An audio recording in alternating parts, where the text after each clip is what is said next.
Herkese yeniden merhabalar. Bugün yine çok güzel, çok faydalı bir tarifim var. Biber dolması konservesi yapacağız. Ne kadar kolay ve pratik olduğunu göreceksiniz. Yazın bol bol yapıp kışın afiyetle yiyebileceğimiz güzel bir tarif. Püf noktalarını kaçırmamak için sonuna kadar izlerseniz sevinirim. Bu arada kanalıma abone olup zil bildirimini açıp videolara yorum ve beğeni yaparak bana destek olursanız çok sevinirim. Ve hemen tarife geçiyoruz.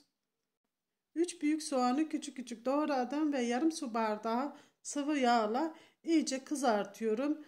Soğanlarımın rengi iyice kavrulana kadar kızarttım ve üzerine 2 yemek kaşığı dolu dolu domates salçası ekledim. İsterseniz biber salçası da ekleyebilirsiniz.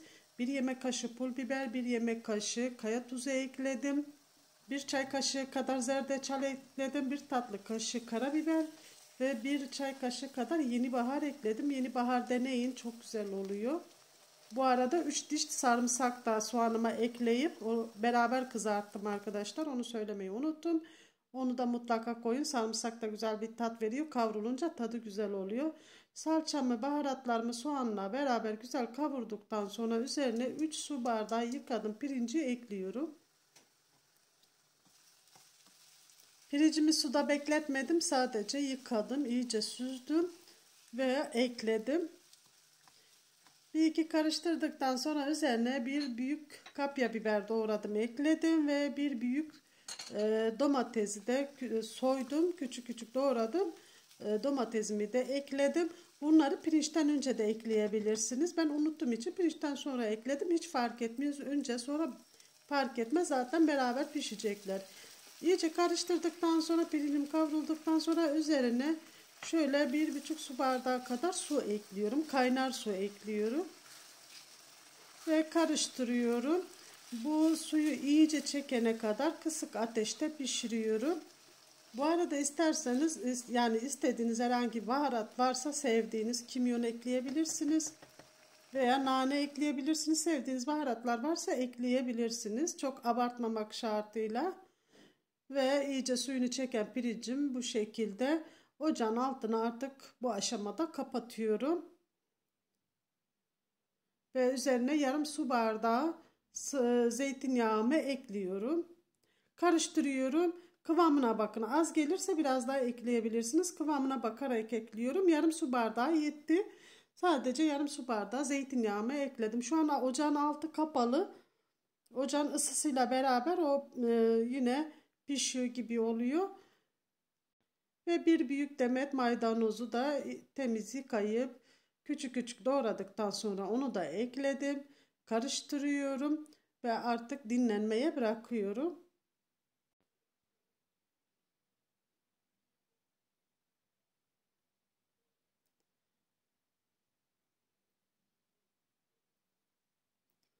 Kapağını kapatıp dinlenmeye bıraktım ve dolmalarımı temizlemeye geçiyorum. Biberlerimi temiz yıkadıktan sonra şöyle sap kısımlarından ayıracağım ama büyük, küçük, biraz uzun, sivri böyle karışık yapıyorum. Çünkü cam kavanozların içine sığması biraz sıkıntı oluyor. Normal yaprak sarma gibi olmuyor. Yaprak sarma küçük kavanozlarda da bile olsa hepsi aynı boyda olduğu için sıkıntı olmuyor. Biberlerde biraz küçük büyük mutlaka karışık yapın ki çok sıkışmaması için. Ve bu şekilde baş parmağımla uçlarından bastırarak kapaklarını çıkarıyorum. Bu kapakları tekrar kullanacağım için dikkatli çıkarıyorum. Şöyle baş parmağınızla yanlarından bastığınızda kendiliğinden kopuyor. Çok kolay çıkıyor bu biber kapakları. Bu şekilde hepsini temizliyorum. 2 kilo biberim var arkadaşlar.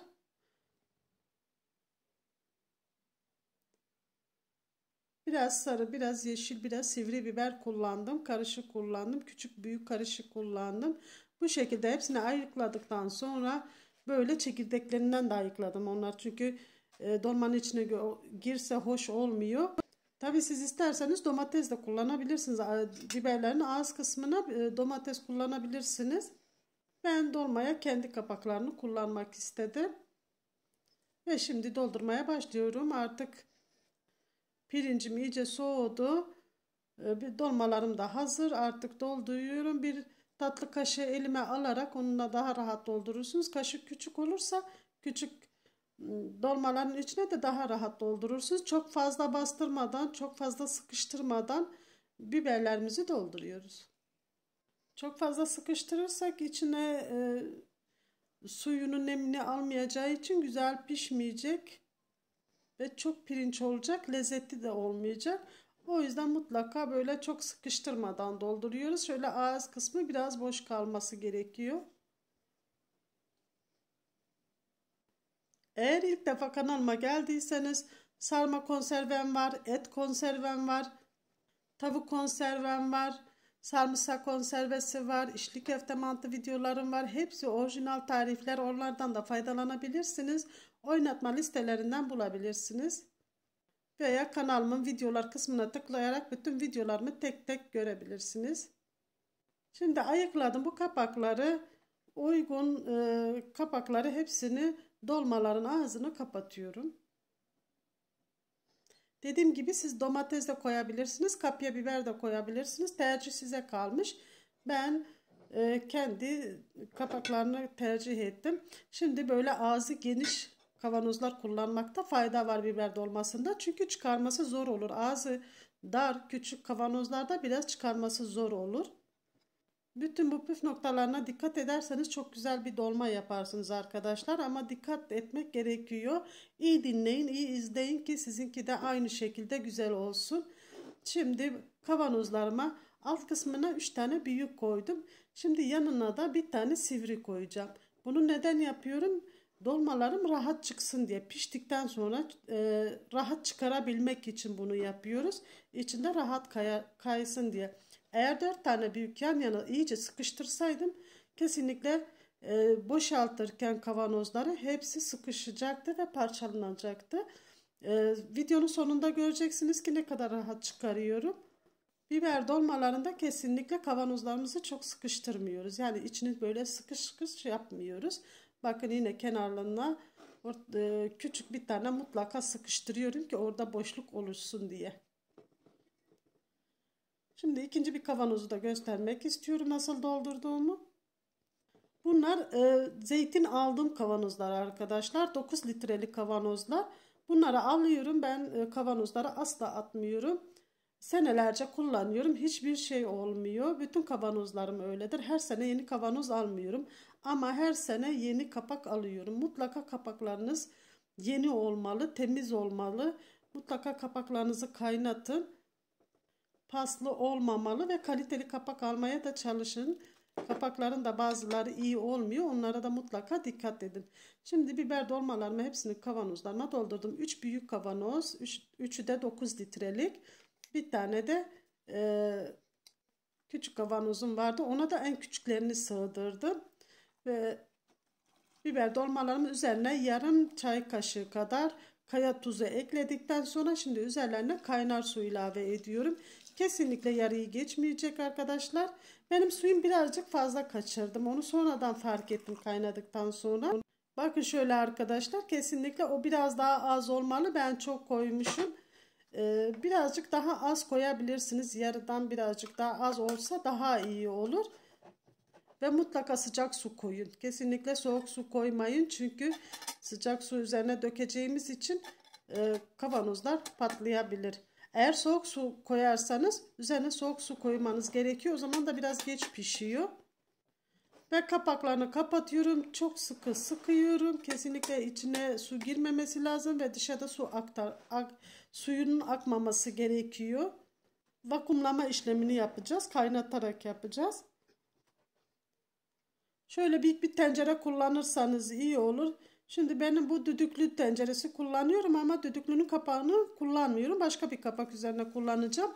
2 tane sığdı. Diğerlerini de sonra onları da kaynatıyorum arkadaşlar. Üzeri su geçecek kadar kaynar su ekliyorum. Ve ocağa kapağını kapatacağım. Ocağa koyacağım. Kaynamaya başladıktan sonra saat tutuyoruz. Kaynamaya başladıktan sonra tam 1 saat kaynattım. Şu şekilde kaynıyor. Çok harlı kaynamayacak.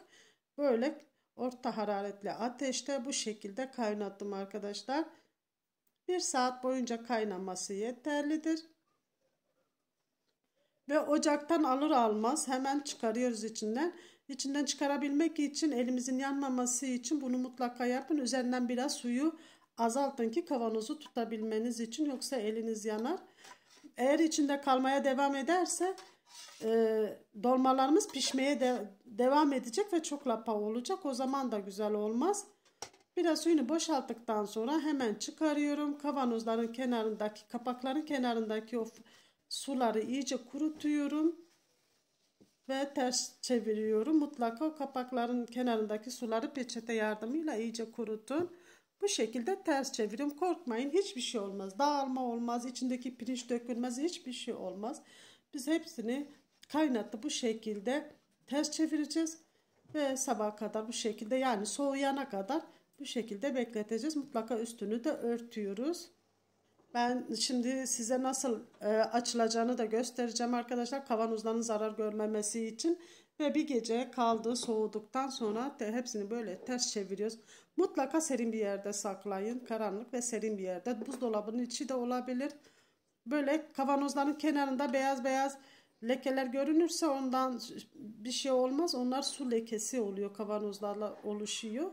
Ve kapaklarınız mutlaka içe dönük olacak. Bombeli olmayacak, sallanma olmayacak sizin kavanozlarda. Eğer bombeli görürseniz hemen açın ve asla onu yemeyin. Bu şekilde gördüğünüz gibi benimkiler hepsi dümdüz. Hepsi çok güzel vakumladılar. Gördüğünüz gibi o kadar zor açtım ki şimdi göreceksiniz. Gerçekten çok güzel açtım. Çok güzel vakumlandılar. Şimdi görüntüsüne de bakın arkadaşlar. Hiç bozulma olmadı. Bir gece ters çevrili halde kaldığı için hiçbir şey olmadı. Mutlaka dikkat edin. Yaptığımın, söylediklerime dikkat ederek siz de yaparsanız, sadece suyunu biraz fazla koydum. Onu da söylüyorum arkadaşlar. Hiçbir şey sizden saklamıyorum. Açık ve net söylüyorum. Suyunu sadece biraz daha az koyabilirsiniz. Ben bazen kameranın önünde bazen şaşırabiliyorum. Sadece biraz suyunu az koyduğunuzda şahane bir biber dolması yapabilirsiniz. Bunu 1 sene boyunca saklayın, hiçbir şey olmaz. Ama serin, kuru bir yerde olacak, nemli bir yer olmayacak. Buzdolabının sizin içi olabilecek veya evinizin en serin yerinde olabilecek olması gerekiyor. Şöyle kıvamını da gösterdim size. Gerçekten çok güzel oldu. Bu arada dediğim gibi dilediğiniz malzemeyi içine koyabilirsiniz. Tercih size kalmış. Buraya kadar izlediyseniz kanalıma abone olup zil bildirimi açıp videolarıma yorum ve beğeni yaparsanız sevinirim.